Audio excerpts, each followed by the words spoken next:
برہنہ شاہ رحمۃ اللہ علیہ کا مطلب سنی یہ سمجھتے ہیں کہ وہ صرف قمیص نہیں پہنتے تھے اور تم کچھ اور سمجھ رہے ہیں، اس لیے کہ تمہاری تربیت گندگی میں ہوئی، تمہاری پرورش گندگی میں ہوئی، تمہارے ذہن میں گندگی اور غلاظت ہے، اس وجہ سے تم گندی باتیں سوچتے ہیں۔ ہمارے ذہن پاک و صاف ہوتے ہیں، اولیاء کی محبت سے معطر ہوتے ہیں، اسی لیے ہم جو بھی سوچتے ہیں اچھی بات سوچتے ہیں۔ تو برہنہ کا مطلب تم نے جو سمجھا ہے وہ تمہاری ذہن کی گندگی کو بتا رہا ہے۔ حضرت کو برہنہ شاہ اس لیے کہتے ہیں کہ آپ قمیص نہیں پہنتے تھے۔ کیوں نہیں پہنتے تھے؟ اپنی اپنی عادت کی باتیں، عادت کی باتیں، شریعت منع نہیں کرتی۔ اب گھر میں کئی ایسے افراد ہیں جو گھر میں قمیص نہیں پہنتے، بنیان پہ رہتے ہیں، تو اب آپ بولیں گے ان کو کہ کیوں نہیں پہنتے؟ عادت کی باتیں، شریعت منع تو نہیں کرتی۔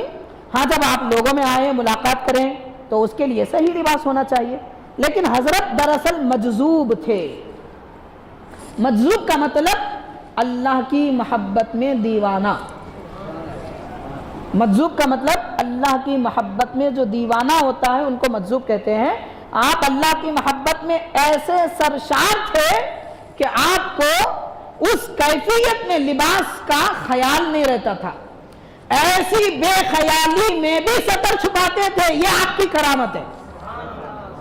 جو بے خیالی میں ہوتا ہے اس کو احساس نہیں ہوتا، آپ بے احساسی میں بھی اللہ کی محبت میں مستغرق ہیں، مگر شریعت کا دامن کبھی ہاتھ سے نہیں چھوڑتے، شریعت کے مطابق سطر ضرور چھپاتے ہیں، مگر کبھی چادر یا قمیص آپ کے جسم پر نہیں رہتی تھی، اس لیے آپ کو برہنہ شاہ کہتے ہیں۔ اب یہ سمجھ کی بات ہے، اپنے ذہن کی صفائی کی بات ہے، اس لیے گندا ذہن نہیں رکھنا چاہیے، ذہن کو پاک و صاف رکھنا چاہیے۔ حاضرین، بہرحال حضرت برہنہ شاہ رحمۃ اللہ علیہ ایک چبوترے پر جلوہ افروز تھے، اور ایک فوج عالمگیر سلطان اورنگزیب رحمۃ اللہ علیہ کی فوج جا رہی تھی۔ آپ نے اپنے مرید کی چادر اچانک کھینچ لی اور اوڑھ لی،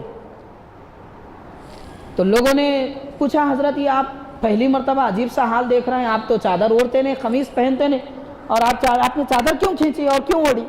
تو حضرت نے جس نے پوچھا تھا اس کی گردن جھکائی، اپنے بغل میں دبا لی، تو وہ دیکھتے ہیں کہ ہر طرف انسان نہیں صرف جانور نظر آ رہے ہیں، لیکن وہ فوج میں دو انسان نظر آ رہے ہیں جو گھوڑوں پر سوار ہیں۔ اس کے بعد حضرت فرماتے ہیں کہ میاں میں جو پردہ کرتا ہوں انسانوں سے کرتا ہوں، اور یہ سارے لوگ انسان جیسے نہیں ہیں۔ کیوں نہیں ہیں؟ دنیا کے حرص، غیبت، چغل خوری، سارے۔ حضرت محدث رکن رحمۃ اللہ علیہ نے ایک جگہ لکھا ہے کعبے میں 360 بت تھے، اس کو تو مسلمانوں نے ہٹا دیا، مگر اپنے دل میں 360 بت بیٹھے ہوئے اس کو اب تک ہٹا نہیں سکے۔ مطلب حرص کا بت، دنیا پرستی کا بت، شہرت کا بت، غیبت کا بت، حسد کا بت، کتنے بت ہیں ہمارے دل میں۔ جو خواہش دل میں ہوتی ہے ویسی ویسی شکل بنتی ہے۔ دل میں حرص ہے، کتے کی شکل ہوتی ہے، شہوت ہے، خنزیر کی شکل ہوتی ہے۔ جو جانور میں جو صفت ہوتی ہے ہمارے اندر وہ صفت پائی جائے تو ہماری صورت بھی ویسی ہوتی ہے۔ قیامت کے دن اس صورت میں اٹھیں گے تو وہ صورتیں جو قیامت کے دن لوگ دیکھیں گے اللہ والے دنیا میں دیکھ لیتے ہیں۔ تو آپ فرماتے کہ دیکھو یہ سب جانور ہیں، میں ان سے کیا پردہ کروں؟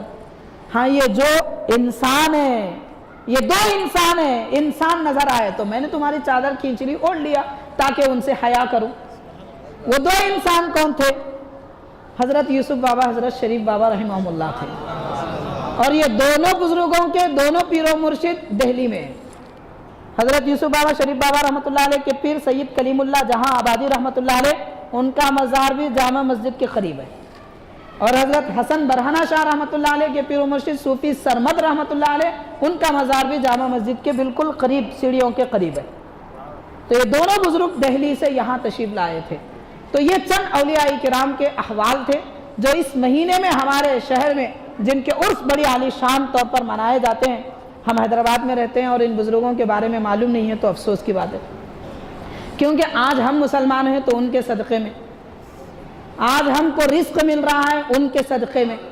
اب کیوں مل رہا ہے ان کے صدقے میں، یہ بات پھر طویل ہو جائے گی، میں بخاری کی حدیث میں اس بارے میں بتا سکتا ہوں، کسی کے بات میں سمجھ میں نہیں آیا تو خیر آپ اپنی سمجھ اپنے پاس رکھ لیجئے، لیکن ہم ثابت کر سکتے ہیں کہ الحمدللہ ان کے صدقے میں رزق ہم کو ملتا ہے۔ یہاں کا کھانا، یہاں کے پانی، یہاں کی سانس، یہاں کی صحت، یہ ساری ان اولیاء کی نعمتیں ہیں۔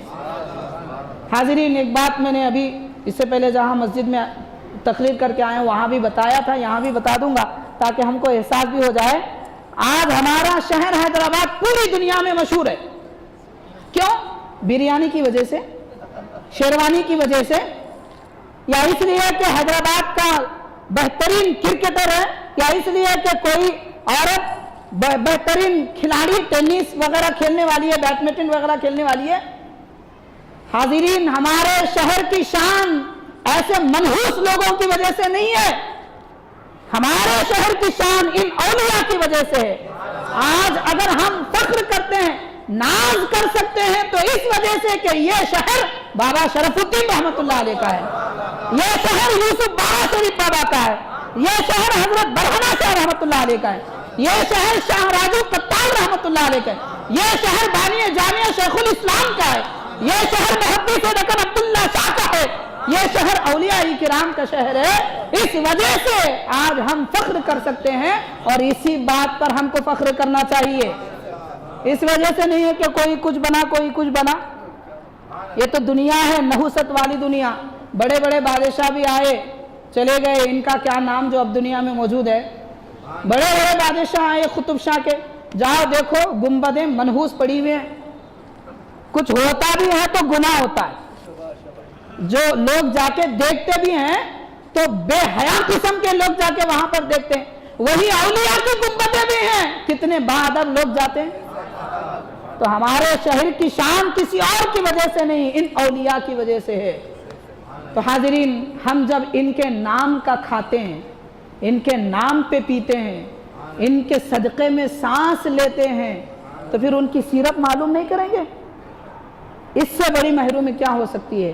تو ہم کو چاہیے کہ ہم ہماری آنے والی نسل کو بتائیں کہ کن کے صدقے میں ہم کو شان ملی ہے۔ یہ حیدرآباد کی مسلمانی، حیدرآباد کی شان کسی اور وجہ سے نہیں ہے، ان بزرگوں کے آستانوں کی وجہ سے ہے، اور انہی کی وجہ سے ہماری دنیا و آخرت میں کامیابی ہے۔